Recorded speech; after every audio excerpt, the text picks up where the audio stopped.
নমস্কাৰ টাইমেটলৈ স্বাগত মই অভিলাষ আৰু লৈ আহিছো এটা গুৰুত্বপূৰ্ণ খবৰ আজি প্ৰধানমন্ত্ৰী ৰূপে শপত গ্ৰহণ কৰিব তাৰিক ৰহমানে ৩৫ বছৰীয়া নেতৃত্ব যুগৰ অৱসান ঘটিছে আৰু বাংলাদেশত আজিৰে পৰা নতুন যুগৰ সূচনা হ'ব তাৰিক ৰহমানে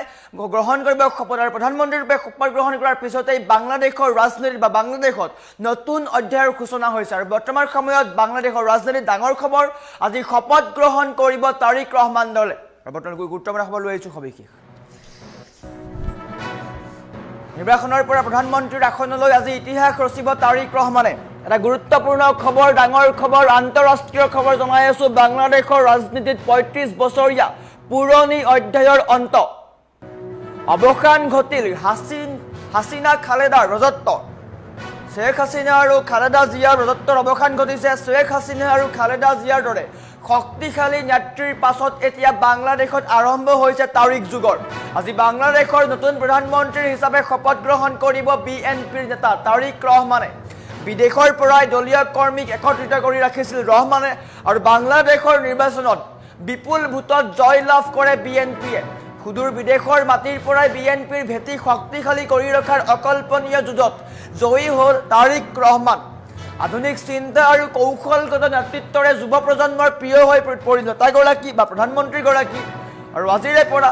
বাংলাদেশৰ নতুন প্ৰধানমন্ত্ৰী হিচাপে শপত ল'ব তাৰিক ৰহমানে ২৬ৰ নিৰ্বাচনত গেম চেঞ্জাৰ হিচাপে ধৰা দিলে বাংলাদেশৰ যুৱ ভোটাৰৰ অভূতপূৰ্ব সমৰ্থন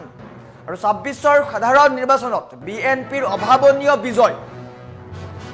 বিএনপিৰ জয় জয়কাৰ বুলি ক'ব লাগিব জনতাই বিচাৰিলে পৰিৱৰ্তন বাংলাদেশৰ প্ৰতিগৰাকী জনতাই পৰিৱৰ্তন বিচাৰিছে আৰু আজিৰ দিনটোত বাংলাদেশৰ কাৰণে এটা ঐতিহাসিক দিন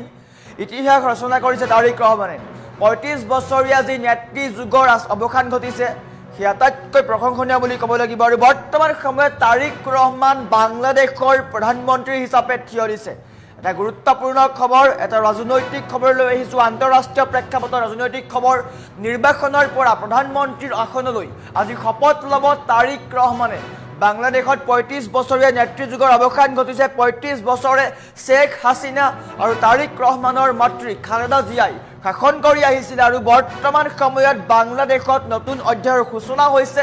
বাংলাদেশৰ জনতাই পৰিৱৰ্তন বিচাৰিছে যাৰ কাৰণে বাংলাদেশ জাতীয়তাবাদী পাৰ্টিৰ নেতা তাৰিক ৰহমানক জয়ী কৰালে আৰু প্ৰধানমন্ত্ৰী হিচাপে আজি শপত গ্ৰহণ কৰিব তাৰিক ৰহমানে তাই গুৰুত্বপূৰ্ণ খবৰ আন্তঃৰাষ্ট্ৰীয় খবৰ লৈ আহিছো বাংলাদেশৰ ডাৰ্ক প্ৰিন্স বুলি কৈছে সকলো সমৰ্থনকাৰীয়ে তাৰিক ৰহমানক ডাৰ্ক প্ৰিন্স বুলি আখ্যা দিয়া হৈছে আৰু বাংলাদেশৰ নতুন প্ৰধানমন্ত্ৰী হৈছে তাৰিক ৰহমান আজি শপত গ্ৰহণ কৰিব বাংলাদেশত তাৰিক যুগৰ সূচনা বুলি কৈছে সকলোৱে নিৰ্বাচনৰ পৰা প্ৰধানমন্ত্ৰীৰ আসনলৈকে আজি শপত গ্ৰহণ কৰিব তাৰিক ৰহমানে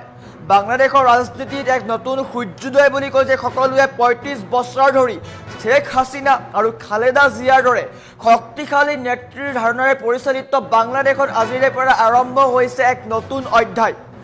অৰ্থাৎ মঙলবাৰ আজিৰ দিনটোত মঙলবাৰ হয় আৰু আজিৰ দিনটোত বাংলাদেশৰ নতুন প্ৰধানমন্ত্ৰী হিচাপে শপত গ্ৰহণ কৰিব বাংলাদেশ জাতীয়তাবাদী দলৰ অধ্যক্ষ তথা যুৱ প্ৰজন্মৰ প্ৰিয় নেতা তাৰিক ৰহমান সংগ্ৰাম আৰু সফলতাৰ এক অনবদ্য কাহিনী উল্লেখ কৰিব লাগিব ৰাজনৈতিক বিশ্লেষণ নকৰি যদি আমি তাৰিক ৰহমানৰ জীৱনৰ ক্ষেত্ৰত চাওঁ তেন্তে সংঘাত আছিলে যথেষ্ট সংঘাত কৰি আজিৰ দিনটোত প্ৰধানমন্ত্ৰী হৈছে তাৰিক ৰহমানৰ এই বিজয় কেৱল এক ৰাজনৈতিক জয় নহয় এয়া তেওঁৰ ধৈৰ্য আৰু কৌশলৰ এক নিদৰ্শন ১৮ বছৰ বিদেশত থাকি বাংলাদেশলৈ উভতি আহিছিলে আৰু বাংলাদেশলৈ উভতি আহিয়ে বাংলাদেশৰ প্ৰধানমন্ত্ৰী হৈছে তাকো বাংলাদেশৰ জনতাই সমৰ্থন কৰিছে বিপুল ভোটত জয় লাভ কৰি প্ৰধানমন্ত্ৰী হৈছে এইগৰাকী তাৰিক ৰহমান আৰু এটা গুৰুত্বপূৰ্ণ খবৰ লৈ আহিছো তাৰিক ৰহমানক লৈ আজি শপত গ্ৰহণ কৰিব তাৰিক ৰহমান যিগৰাকী নেতাই ১৮ বছৰ ধৰি বিদেশত আছিলে আৰু বিদেশৰ পৰা ঘূৰি আহি বিপুল ভোটত জয় লাভ কৰি প্ৰধানমন্ত্ৰী ৰূপে শপত গ্ৰহণ কৰিছে আৰু এয়া হৈছে বাংলাদেশৰ এক নতুন অধ্যায় বিশেষজ্ঞসকলৰ মতে বাংলাদেশে নতুন জীৱন লাভ কৰিছে হাসিনা খালেদাৰ দৰে নেত্ৰীৰ যি ধাৰা আছিলে সেই ধাৰা শেষ হৈছে আৰু বৰ্তমান সময়ত তাৰিক ৰহমানৰ যুগ আৰম্ভ হৈছে বুলি উল্লেখ কৰিছে আৰু ইয়াৰ পিছতেই বিএনপিৰ সমৰ্থক তথা বাংলাদেশৰ প্ৰতিগৰাকী লোকৰ মাজত আনন্দ উল্লাস দেখিবলৈ পোৱা গৈছে আৰু আজি শপত গ্ৰহণ কৰিব আৰু এই ঐতিহাসিক বিজয়ৰ পিছতে কিন্তু ভাৰতৰ প্ৰধানমন্ত্ৰী নৰেন্দ্ৰ মোদীয়ে ফোন কৰি অভিনন্দন জ্ঞাপন কৰিছিল সমান্তৰালকৈ সামাজিক মাধ্যমতো পোষ্ট কৰা দেখিবলৈ পোৱা গৈছিলে আৰু তাৰিক ৰহমানৰ প্ৰধানমন্ত্ৰী হোৱাৰ পিছতেই ভাৰত বাংলাদেশৰ যি বন্ধুত্বমূলক সম্পৰ্ক আছিলে তাত পুনৰ এবাৰ বৃদ্ধি পোৱা দেখিবলৈ পাইছিলোঁ বাংলাদেশৰ অন্তৰ্বৰ্তীকালীন চৰকাৰৰ দিনত কিদৰে বাংলাদেশত হিন্দুৰ ওপৰত আক্ৰমণ হৈছিলে আৰু বাংলাদেশৰ সৈতে ভাৰতৰ সম্পৰ্ক বেয়া হোৱা দেখিবলৈ পোৱা গৈছিলে মহম্মদ ইউনুছে বাৰে বাৰে ভাৰত বিৰোধী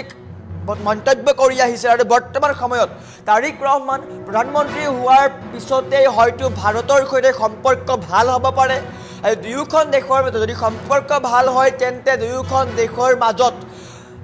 চলি থকা অৰ্থনৈতিক যি ব্যৱসায় সেই ব্যৱসায় পুনৰ এবাৰ বৃদ্ধি পোৱাৰ সম্ভাৱনা আছে বিশেষকৈ বাংলাদেশৰ কাৰণে ই এক ভাল খবৰ ভাৰতৰ পৰা বাংলাদেশে যথেষ্ট সংখ্যক পুঁজি লাভ কৰে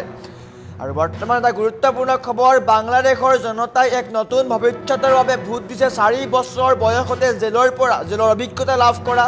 এজন শিশুৰ পৰা দেশৰ প্ৰধানমন্ত্ৰী হোৱালৈকে তাৰিক ৰহমানৰ এই যাত্ৰাই এক পূৰ্ণতা পালে আজিৰ এই শপত গ্ৰহণৰ পিছত বাংলাদেশৰ বৈদেশিক নীতি আৰু ভাৰতৰ সৈতে সম্পৰ্ক কেনে হ'ব তাৰ ওপৰত এতিয়া সমগ্ৰ বিশ্বৰ চকু আৰু বৰ্তমান সময়ত সামাজিক মাধ্যমত এই শপত গ্ৰহণৰ মুহূৰ্তত কোনো ধৰণৰ মন্তব্য কৰা নাই স্পষ্ট হৈছে এই কথা ভাৰতৰ সৈতে সম্পৰ্ক ভাল হ'ব পাৰে পুৱা 10 বজাত নিৰ্বাচিত সাংসদসকলৰ শপত গ্ৰহণ হ'ব আৰু বিয়লি 4 বজাত প্ৰধানমন্ত্ৰী হিচাপে তাৰিক ৰহমানে তেওঁৰ শপত গ্ৰহণ কৰিব আৰু মন্ত্ৰীসভাৰ শপত গ্ৰহণ হ'ব সাংসদ কমপ্লেক্স ঢাকাত এই শপত গ্ৰহণ অনুষ্ঠান অনুষ্ঠিত হ'ব আৰু আন্তঃৰাষ্ট্ৰীয় শুভেচ্ছাৰে ঢৌ জ্ঞাপন কৰা হৈছে তাৰিক ৰহমানৰ এই ঐতিহাসিক বিজয়ৰ পাছতেই সকলোফালে কেৱল চৰ্চা যিগৰাকী তাৰিক ৰহমানে বিদেশৰ পৰা ঘূৰি আহি মাতৃৰ বিয়োগৰ পিছত নিজৰ দলটোৰ নেতৃত্ব লৈছিল আৰু বৰ্তমান সময়ত বিজয় লাভ কৰিছে সেইগৰাকী তাৰিক ৰহমানৰ গুৰুত্বপূৰ্ণ খবৰ নিৰ্বাচনৰ পৰা প্ৰধানমন্ত্ৰীৰ আসনলৈকে আজি ইতিহাস ৰচিব তাৰিক ৰহমানে প্ৰধানমন্ত্ৰী হিচাপে আজি ইতিহাস ৰচিব পাৰে এটা গুৰুত্বপূৰ্ণ খবৰ বাংলাদেশৰ ৰাজধানীত 35 বছৰীয়া যুগৰ অৱসান ঘটিছে গতিকে এটা গুৰুত্বপূৰ্ণ খবৰ আহিছে বাংলাদেশৰ ৰাজনীতিক লৈ আৰু বৰ্তমান সময়ত তাৰিক ৰহমানে শপত গ্ৰহণ কৰিব বিয়লি 4 বজাত শপত গ্ৰহণ কৰিব তাৰিক ৰহমান বাংলাদেশৰ প্ৰধানমন্ত্ৰী হোৱাৰ পিছতেই ভাৰতৰ সৈতে সম্পৰ্ক কি হ'ব তাৰ প্ৰতি সকলোৰে চকু নিবদ্ধ হৈ আছে